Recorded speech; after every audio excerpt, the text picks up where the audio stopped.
Tito. Magandang gabi po sa ating lahat. Blessed Sunday po, no? Tandaan natin, Sunday is the day of the Lord, no? So ngayon mga kabatunin po Tito, pakita ko sa inyo yung mga iba na naman mga collection ko.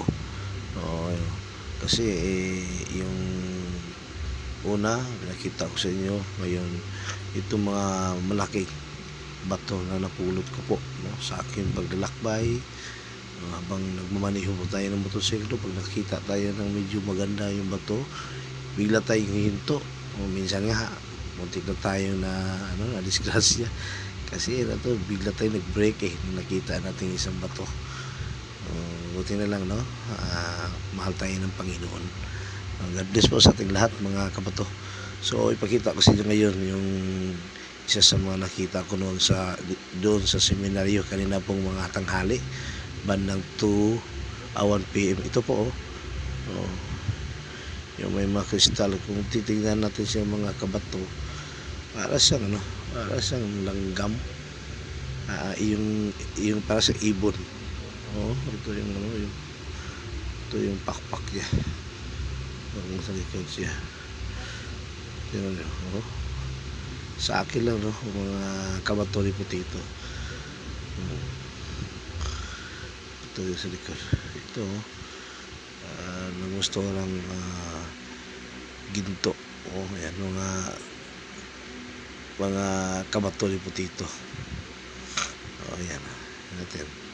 So, para sa ibon kasi ito yung parang pakpak niya. Yung pakpak. Ito yung mata niya. Ayan. Sa akin lang, no?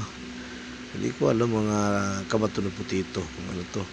Kaya aman ko lang na doon na siya mga jade ko, ano ba ito.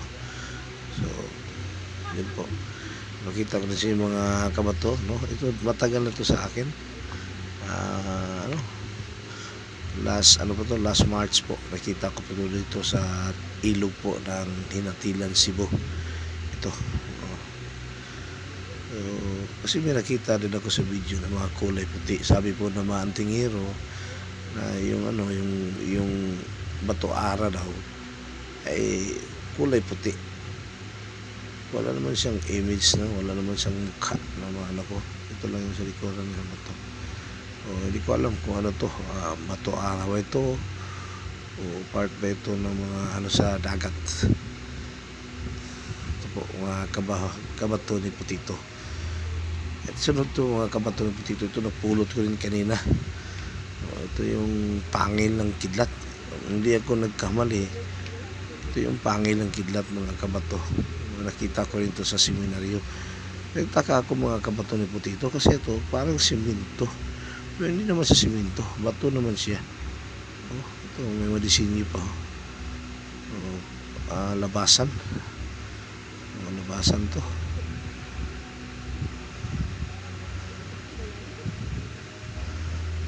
So ito po mga kabato ni Putito.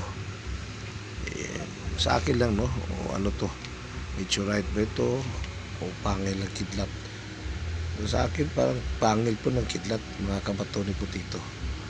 Ayan po mga kabato.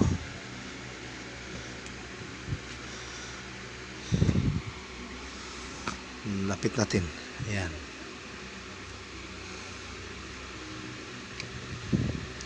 Sa susunod mga kabato ni Putito, pakita ko sa inyo ito.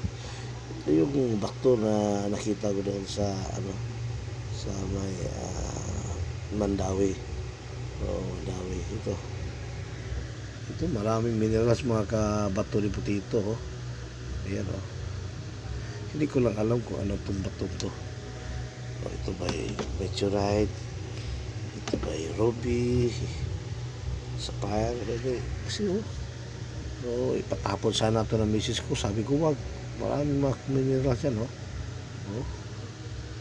nakupkup na nakupkup ko ito mga kabato ni Putito doon po sa sa bundok po na mga putik ba, kasi may nagdinis po na ng sapa. Kinuha yung mga yung mga dumi, tapos parang sa bundo yung parang bukid yung mga nakita ko ito nasa ilalim. Hinukay ko mga kabato. Kasi nagtaka ako eh. Ganda ba to eh? Alam niyo mga kabato ni Putito, pag binasa natin ito ng tubig, bigla ito magpapalit ang kulay niya. So, yan po mga kabato. Ano to?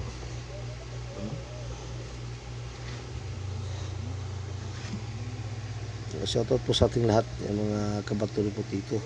Sa lahat po ng sumusunod po sa ating mga pag-vlog po. God bless po sa inyong lahat. God bless po, God bless. Tulungan niyo po ako na to, mga kabato. So, ayan, kita natin. Ayan po yung mga parang mineral po, mga kabato ni Putito. Ano to? Kaya di ko ito tinapon to. Hindi ko ito tinapon.